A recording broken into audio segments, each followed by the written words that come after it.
반갑습니다. 오늘 본문은 끝없는 복수극을 보여줍니다. 보복과 복수의 흐름은 다음과 같습니다. 삼손이 여우 300마리의 꼬리에 불을 붙여서 블레셋 곡식밭을 불태웁니다. 블레셋은 삼손의 처와 장인을 불태워 죽입니다. 삼손은 블레셋 사람들을 쳐 죽이고 블레셋 사람들은 유다와 일전을 치를 듯이 대치를 해서 삼손을 끌어내라고 합니다. 유다 3,000명이 삼손을 포박하여 블레셋에 넘겨줍니다. 삼손은 포박을 풀고 블레셋 1,000명을 죽입니다. 오늘 본문 시작은 삼손이 처가를 찾아가는 것으로 시작합니다. 당시 사회 풍습은 혼인잔치를 했지만 이사를 하는 등 살림을 합칠 시간이 필요했던 것으로 보입니다. 그 사이에는 서로 왕래를 했던 것으로 보이는데요. 삼손은 선물을 준비해서 아내를 찾아갑니다. 그런데 장인은 삼손으로 하여금 그 방에 못 들어가게 합니다.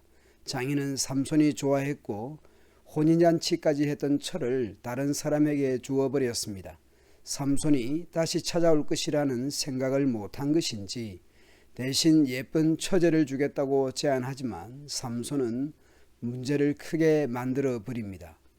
그러자 삼손은 블레셋에게 화풀이를 하게 됩니다. 삼손은 여우 300마리를 잡아 2마리씩 서로 꼬리를 붙들어 매고 그 매듭에 회를 단 다음에 거기에 불을 붙여서 블레셋 사람의 곡식밭으로 여우를 내몰아서 추수를 했거나 추수를 앞둔 곡식들을 다 불태워 버렸습니다. 엄청난 피해를 입은 블레셋은 또 복수를 합니다. 블레셋 사람들은 삼손의 신부되었던 여자와 그녀의 아버지를 불태워 죽입니다. 그래서 삼손은 또 복수를 합니다. 그들을 쳐서 수없이 죽이고 내려가 세단 바위 동굴에 거합니다. 블레셋은 이제는 유다를 향해 대치를 합니다. 블레셋은 삼손에게 피해를 입었으니 삼손을 잡으러 왔다라는 것이죠. 그래서 유다 사람 3,000명이 삼손을 잡기 위해 동원됩니다. 그리고 포박해서 블레셋 사람에게 삼손을 넘깁니다. 블레셋의 지배를 받더라도 전쟁을 하기보다는 삼손을 넘기는 것이 낫다는 판단을 하였을 것입니다. 한 사람이 희생하여 더 큰 피해를 막고자 한 것이겠죠.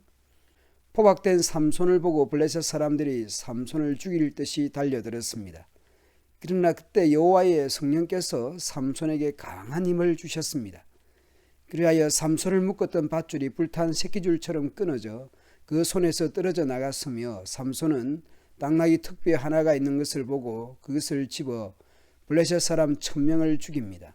나귀 턱뼈는 죽음과 연관이 있습니다. 나시인으로서 부적절한 행동입니다. 여하튼 그는 승리에 도취된 듯합니다. 라말레히 턱의 산지라고 지명도 바꾸어 부릅니다. 그리고 삼손이 노래를 합니다. 나귀 턱뼈 하나로 무더기에 무더기를 쌓았으니 내가 나귀 턱뼈 하나로 1,000명을 죽였다네. 이 승리의 동인이 어디에 있습니까? 나귀 턱뼈가 특별한 것입니까? 삼손이 자신의 힘이었습니까? 여호와의 성령께서 그에게 강한 힘을 주심으로입니다.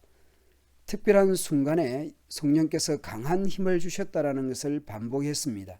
사자를 죽였던 일, 아스글론에서 30명을 쳐 죽인 것, 오늘 본문에서 결박이 풀린 것 등 성경은 성령께서 강하게 역사하셨다라는 것을 말씀합니다. 그런데 블레셋 1,000명을 죽인 후 삼손이 목이 너무나 말랐습니다.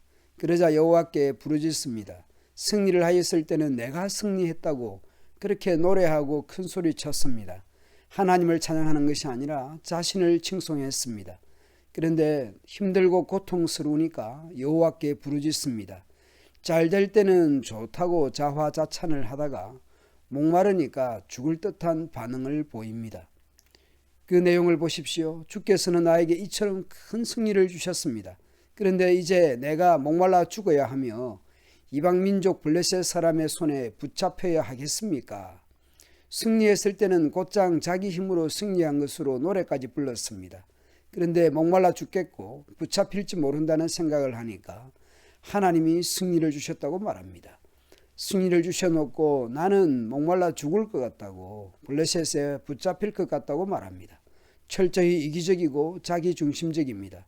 이 사건의 최초 발단이 자기 소견에 옳은 대로, 자기 좋은 대로 이방 여인을 좋아한 것에서부터 시작했습니다.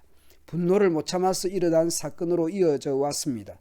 그래놓고 이방인 블레셋 손에 죽을 것 같다니.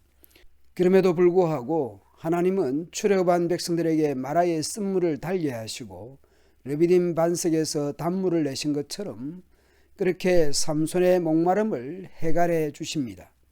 바락이든 기드온이든 입다든 삼손이든 너무나 약점이 많거나 혹은 커다란 과오를 남기거나 했던 사람들이 사살하니 쉽습니다.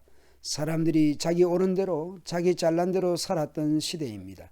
자기가 좋아하는 것을 옳은 것이라 생각하며 살았던 시대입니다. 하나님을 찾지 않았던 시대입니다. 암몬의 침략 앞에 입다 같은 용사를 찾거나 블레셋 사람들 앞에서 유다 사람 1000명이 삼손 한 명 찾아서 넘겨줄 생각은 하면서도 하나님을 찾지 않았던 시대였습니다. 내가 좋으면 그게 옳은 것으로 여겼던 시대였습니다. 수천 년이 흐른 이 시대는 사사시대와 다를까요? 오늘 우리는 이 시대 속에서 나는 무슨 정신으로 살아가고 있습니까? 오늘 자신을 돌아보며 하루를 시작합시다.